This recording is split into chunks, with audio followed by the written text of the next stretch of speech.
Welcome to Greek for a Week. I'm glad that you are looking at another video here. And this week we will diagram chapter 4, verses 1 through 6 of the book of 1 Peter. So as we look at the Greek text for 1 Peter 4, 1 through 6, again, you'll notice that there is an un, a conjunction here. So we'll talk through that in the connection that we have.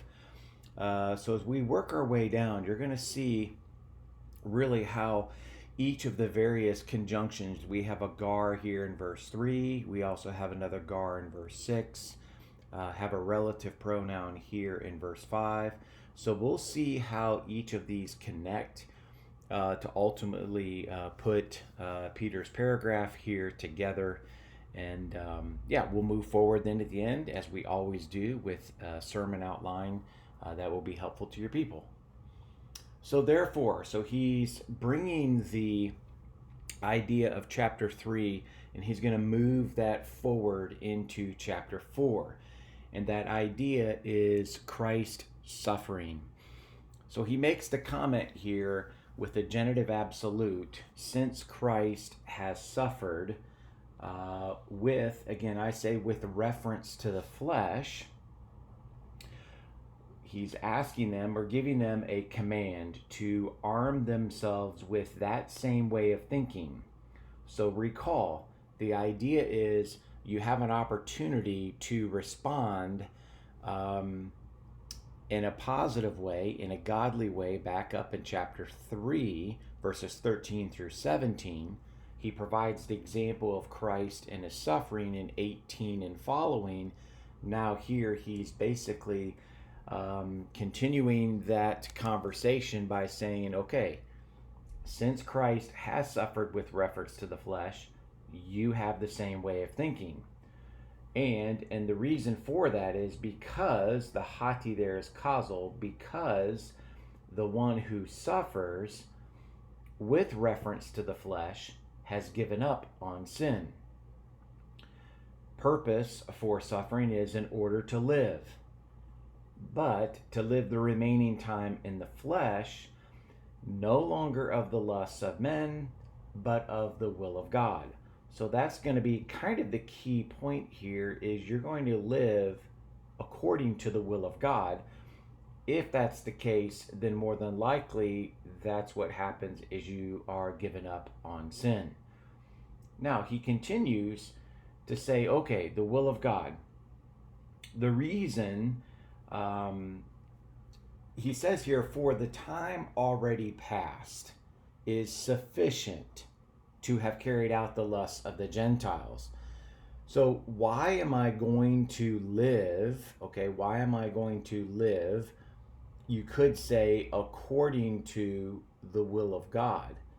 I'm going to live according to the will of God because you could say I've already lived like a Gentile. I've already had that opportunity. Again, and you've done so because you have pursued a course through, and then here's all of the examples. You've lived with sensuality. You've lived with lust, drunkenness, carousing, and all of these things. And because of that kind of lifestyle, the people that still run in that lifestyle, they are surprised that you don't continue. So, because you're not continuing in those reckless deeds, they blaspheme you. Well, it's interesting that he comes back to the Gentiles. That's why I have the Gentiles here underlined, and then I have this here. So it's the Gentiles that will give an account to the one who is ready to judge the living and the dead, that obviously being God. So this connection here with verse 5 is up here with the Gentiles.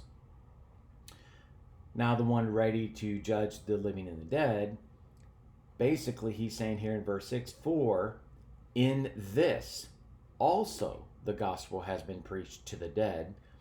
Again, for what purpose? Very similar to up here for the purpose. Although they might be judged according to man in the flesh, Rather, they might live then according to God by the Spirit. So the hope then is that the gospel would so change them that ultimately they would live according to God, and they would do so through the Spirit or by the means of the Spirit, rather than being judged by man in the flesh.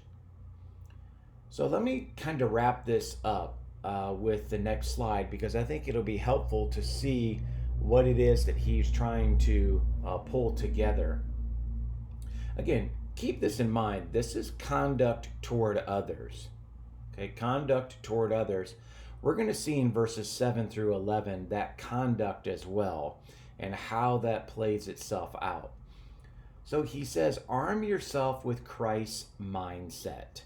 That's verses 1 and 2. For the ultimate purpose that you live for God, or you have a life that's godly. Because you've already had the time to live like the Gentiles before you were saved. You've already been a Gentile in that sense in your lifestyle. And the Gentiles, in verse 5, they will give an account for how they lived. The gospel has been preached to them.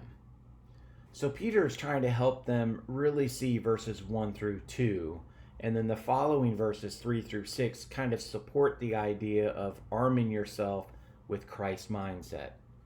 Like I said, the next paragraph 7 through 11 will help delineate what that might look like. And so hopefully this was helpful. Chapter 4, verses 1 through 6. Have a great week.